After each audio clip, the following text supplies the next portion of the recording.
बिस्मिल्लाहिर्रहमानिर्रहीम अस्सलामु अलैकुम वरहमतुल्लाहि वबरकातुहू।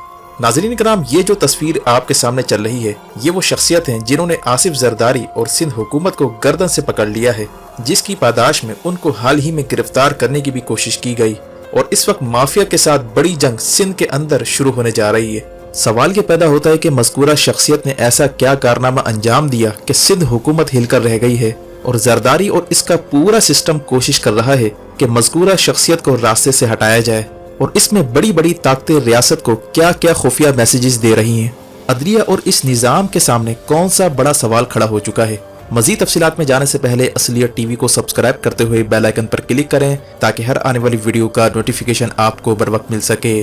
नाज़रीन कराम, जब भी सिंध हुकूमत की बात की जाती है तो लैंड माफिया, वाटर माफिया और ना जाने कौन कौन से माफिया का नाम जहन में गूंजने लगता है।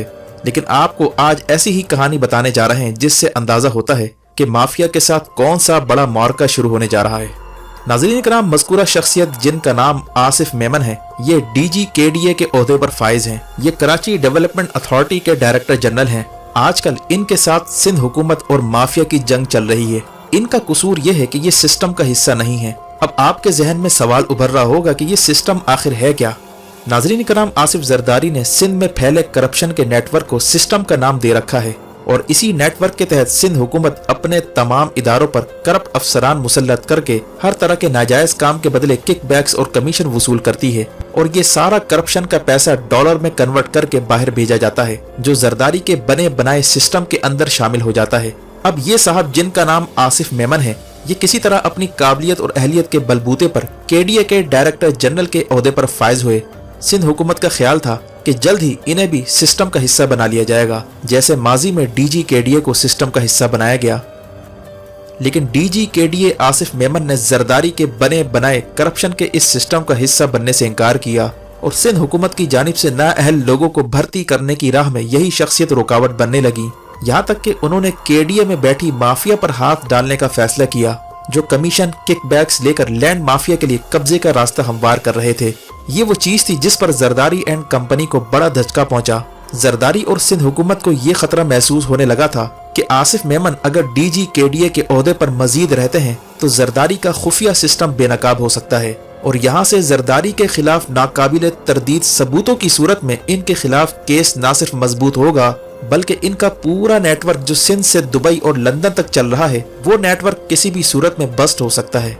और अहम मरहला उस वक्त आया जब सिंध हुकूमत की जानिब से इन पर दबाव डाला गया कि इनके मनपसंद अफसरान को KDA में भर्ती किया जाए। लेकिन DGKDA आसिफ मेमन मुसलसल इनकी फाइलें रिजेक्ट करके वापस भेजते रहे।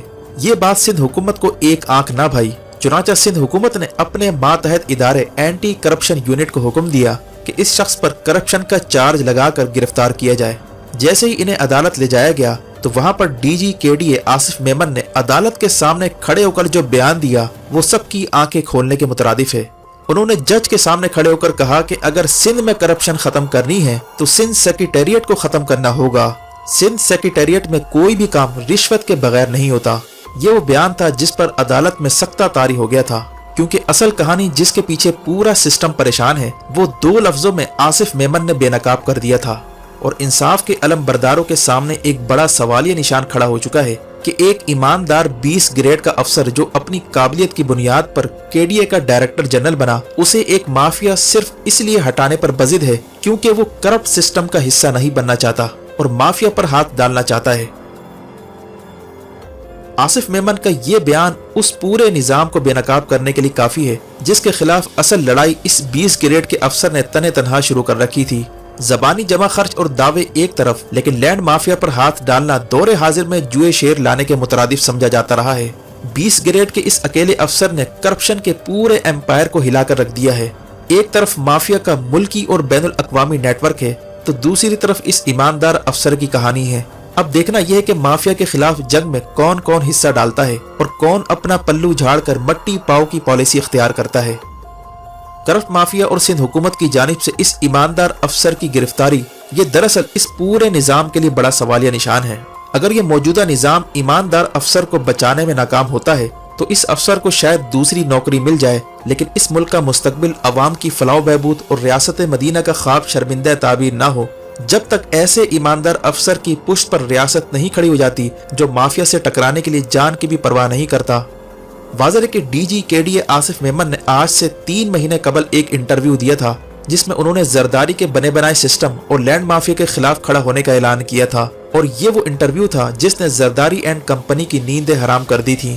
اس انٹرویو میں انہوں نے یہ تک کہا کہ کے ڈی اے میں مختلف پارٹیوں سے تعلق رکھنے والوں کو بھرتی کیا جاتا رہا ہے، یہاں تک کہ پلمبر اور نچلے لوگ جنہیں کچھ پتہ تک نہیں انہیں ایڈیشنل ڈی جی تک لگایا گیا تھا۔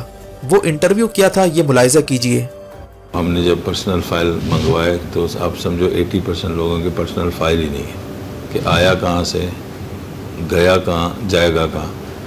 تو یہ تو کے ڈی اے کا حال ہے، ٹھیک ہے، اور اگر اس پہ ہم امپلیمنٹ کریں گے تو پورا کے ڈی اے خالی ہو جائے گا۔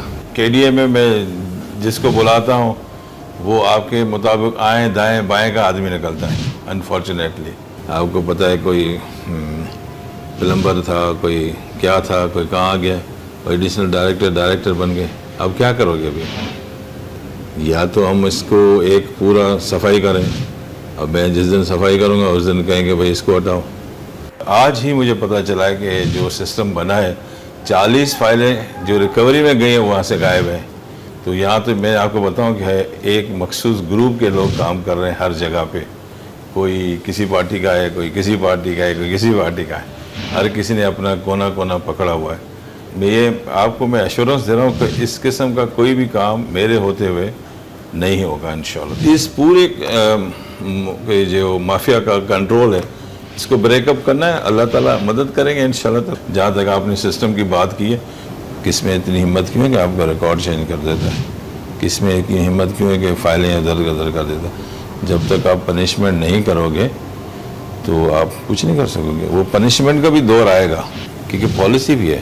ان کو آنکھوں میں آنکھیں ڈال کے 2 لائن میں یہی بولتا ہوں، لینڈ گریبنگ پہ یا انکروچمنٹ پہ کسی قسم کا یا فراڈ اور فرجری پہ جو ادھر ہو رہا ہے کسی قسم کا کمپرومائز نہیں ہے جب تک آصف علی میمن اس سیٹ پہ بیٹھا ہے انشاءاللہ تعالی۔ آپ نے سنا، یہی وہ انٹرویو تھا جو زرداری اینڈ کمپنی پر بجلی بن کر گرا تھا، کیونکہ زرداری نیٹ ورک کو یہ یقین ہو گیا تھا کہ اب اس کا سسٹم بے نقاب ہونے جا رہا ہے۔ کرپشن کا جو ایمپائر تھا وہ ایکسپوز ہونے جا رہا ہے۔ مذکورہ ڈی جی نے تہیہ کر لیا تھا کہ سب افسران کی پرسنل فائلز منگوا کر ان کی انکوائری کی جائے، ان کی کوالیفیکیشن، ان کا بیک گراؤنڈ معلوم کر کے انہیں رکھنے یا نہ رکھنے کا فیصلہ کیا جائے، تاکہ پرچیوں اور سفارش پر آئے ہوئے زرداری کے لوگوں کو نکال باہر کیا جائے، اور اس طرح زرداری کا جو سسٹم کے ڈی اے میں کام کر رہا تھا اس نیٹ ورک کو توڑا جائے۔ اور یہی وہ اصل جنگ ہے جو سندھ میں شروع ہو چکی ہے۔ اس ملک کی عدلیہ، نظام اور ریاست کے سامنے بڑا سوالیہ نشان ہے کہ مذکورہ افسر آصف میمن کو سندھ حکومت کی کرپشن بے نقاب کرنے پر عہدے سے ہٹانا یہ دراصل مافیا کی جانب سے ریاست کو پیغام ہے کہ خبردار، اگر تم نے ہم پر ہاتھ ڈالا تو ہم یہ سسٹم نہیں چلنے دیں گے۔ اور یہی کچھ ڈی جی کے ڈی اے آصف میمن کے ساتھ بھی ہوا ہے۔ ان کے جونیئر افسران ان کو بائی پاس کر کے ٹرانسفر اور پوسٹنگ کرواتے رہے ہیں، لیکن جب انہوں نے ان پر ہاتھ ڈالنے کی کوشش کی تو ان کے ساتھ یہ حشر کیا گیا۔ اینٹی کرپشن یونٹ جو سندھ حکومت کا خود ساختہ ادارہ ہے، جس کا کام زرداری کے مخالفین کو گھروں سے اٹھانا اور ان پر کرپشن کے جعلی کیسز ڈال کر انہیں اندر کروانا ہے، اب اسی ادارے کو ایماندار افسر کے پیچھے لگا دیا گیا ہے۔ یہی وجہ ہے کہ مافیا کے خلاف اصل جنگ جو اس ایماندار افسر نے شروع کر رکھی تھی اسے اب منطقی انجام تک پہنچانے کا وقت آ چکا ہے، اور ریاست کو اب اس مرحلے پر حتمی فیصلے کرنا ہوں گے۔ ویڈیو دیکھنے کا شکریہ۔ اپنا اور گرد و نواح کے لوگوں کا خیال رکھیں۔ فی امان اللہ۔